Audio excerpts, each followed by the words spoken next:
সারা বাংলাদেশে হত্যা, গুম, খুনের প্রতিবাদে কেন্দ্রীয় কর্মসূচি অনুযায়ী আজকের এই বিক্ষোভ সমাবেশের সুযোগ্য সভাপতি কুমিল্লা মহানগরের সভাপতি বাদুল বাড়ি আবু, বাইরের দিকে আছেন কুমিল্লা মহানগরের সদস্য সচিব জনাব ইউসুফ মোল্লা টিপু, আমাদের অত্যন্ত কাছের প্রিয় নেতা কুমিল্লা মহানগরের যুগ্ম আহ্বায়ক রেজাউল কায়েম মহানগরের, এবং আমার জেলা ডান দিকে আমার জেলা যুগ্ম আহ্বায়ক মাহবুব সহ, বাম দিকে সুপ্তু ভাই সহ, আমার মামুন ভাই সহ প্রিয় নেতৃবৃন্দরা আসসালামু আলাইকুম।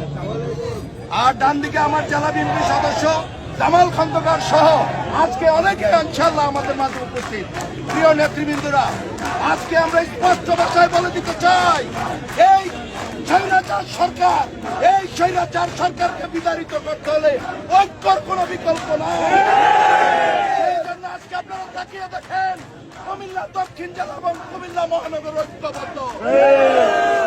আমাদের প্রিয় নেতা জনাব হাজী আমিনুল সিদ্দিকী আছেন, আমাদের ভারপ্রাপ্ত চেয়ারম্যান তারেক রহমানের উপস্থিতিতে বলেছেন আগামী 26শে নভেম্বর সারা বাংলাদেশের কর্মসূচি অনুযায়ী কুমিল্লাতে যে সমাবেশ হবে, সেই সমাবেশ হবে বাংলাদেশের সর্বকালের সর্বশ্রেষ্ঠ।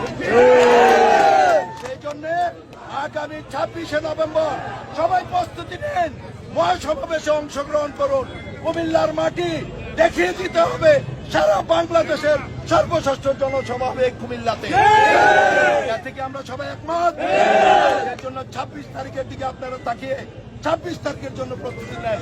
সবাইকে ধন্যবাদ। আসসালামু আলাইকুম সবাইকে।